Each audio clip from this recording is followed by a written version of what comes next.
और राहुल गांधी के विदेश नीति वाले एक नए बयान पर देश की सियासत में जबरदस्त उबाल आ गया। कांग्रेस के राष्ट्रीय सम्मेलन के दौरान मंच पर जो कुछ हुआ, उसने बीजेपी को बड़ा राजनीतिक हथियार दे दिया।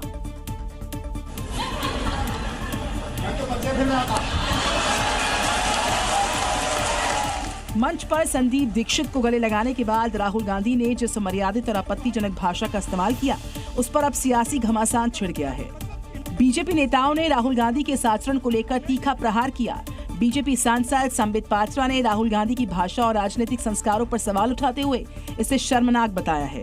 तो वहीं सांसद निशिकांत दुबे ने तो राहुल की मानसिक स्थिति पर ही सवाल खड़े कर दिए। देश को एक सकारात्मक विपक्ष की जरूरत है। लोकतंत्र में नेता प्रतिपक्ष की बहुत अहम भूमिका होती है। Rahul Gandhi behaving in a juvenile manner. ये राहुल गांधी का मानसिक दिवालियापन है।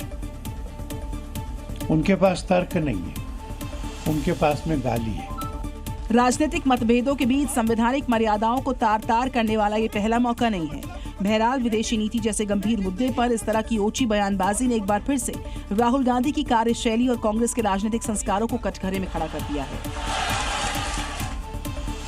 और रांची में जेपीएससी और जेएसएससी अभ्यर्थियों का आंदोलन आज 21वें दिन भी जारी है। अपनी कई मांगों को लेकर प्रदर्शनकारी अभ्यर्थी सरकार के खिलाफ धरने पर डटे हुए हैं, जल्द समाधान की मांग कर रहे हैं। वहीं धरने पर बैठे छात्रों ने एक नई योजना बनाई है। प्रदर्शन कर रहे छात्रों ने कहा कि वो स्वतंत्रता दिवस के मौके पर अपने आंदोलन को और मजबूत करने के लिए तिरंगा यात्रा निकालेंगे और इसके जरिए हाथों में तिरंगा लेकर अभ्यर्थी सरकार तक अपनी आवाज पहुंचाएंगे। दरअसल रांची में पिछले 20 दिनों से अपनी मांगों को लेकर के अभ्यर्थी लगातार आंदोलन कर रहे हैं। प्रोटेस्ट का आज 21वां दिन है। तपती धूप हो या बारिश, अपनी मांगों के समर्थन में छात्र पीछे हटने को तैयार नहीं। अभ्यर्थियों का कहना है कि सीएम सोरेन खुद बात करें और जल्द समस्या का समाधान करें। अब देखना होगा कि 21 दिनों से जारी इस आंदोलन पर सरकार की ओर से क्या पहल होती है और क्या तिरंगा यात्रा के बाद अभ्यर्थियों की मांगों का कोई ठोस समाधान निकल पाता है, जिस पर अब सबकी निगाहें टिकी हुई हैं।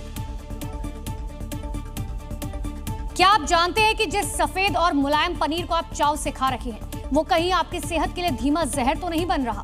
देश के कई हिस्सों में जो खुलासे सामने आए हैं, वो आपके होश उड़ा देंगे। गाजियाबाद के नाहली गांव में छापेमारी कर पुलिस और खाद्य विभाग ने 3 फैक्ट्रियों से 1000 किलो से ज्यादा के दूषित पनीर और खोए को नष्ट करवाया।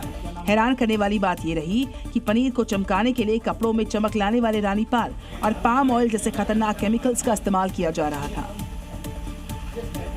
मथुरा की कोसी कला में तो 1500 किलो दूषित पनीर और 3000 लीटर मिलावटी दूध मौके पर नष्ट किया गया। कासगंज में भी खाद्य सुरक्षा विभाग की बड़ी कार्रवाई नजर आई। गाड़ी से बरामद 200 किलो खराब बदबूदार पनीर को नष्ट करवाया।